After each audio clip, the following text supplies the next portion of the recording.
Corsia 1 Nicolò Rosso, Team Veneto. Alla 2 Nicolò Tocco, Osi Laura Becuni.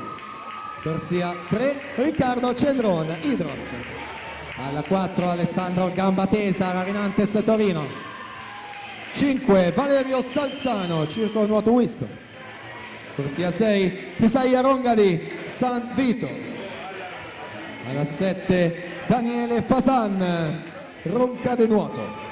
Alla 8 Raffaele Ferracini, Antares Nuoto.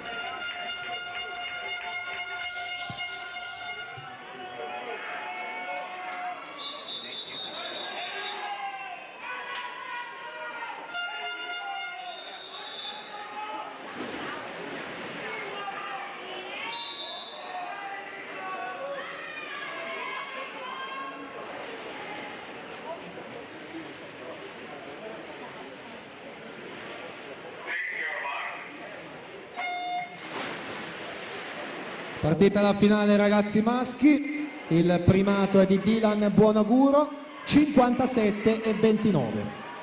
Alessandro Gambatesa, Rarinantes Torino 58-49, quindi Salzano 58-79 alla 5. Gli unici due atleti a scendere sotto i 60 secondi nelle batterie della mattina, infatti subito vanno a staccare il gruppo e mettersi là davanti nelle prime due posizioni ai 50 Gambatesa 28-39, Salzano 28-55, Tocco in corsia numero 2 in terza posizione alla metà 29,3. Siamo già ai 75 metri, appaiati ancora, davvero pochissimi centesimi a dividerli, molto più lunga la subacquea di Gambatesa, ma in vantaggio sembrerebbe rimanere Valerio Salzano che si distende nel finale e quindi ottiene il titolo 58-26 per affermarsi in questi 100 d'orso su Riccardo Cendron, che alla fine è secondo in 58,86, super ultimo 25 il suo, che condanna alla terza posizione Gambatesa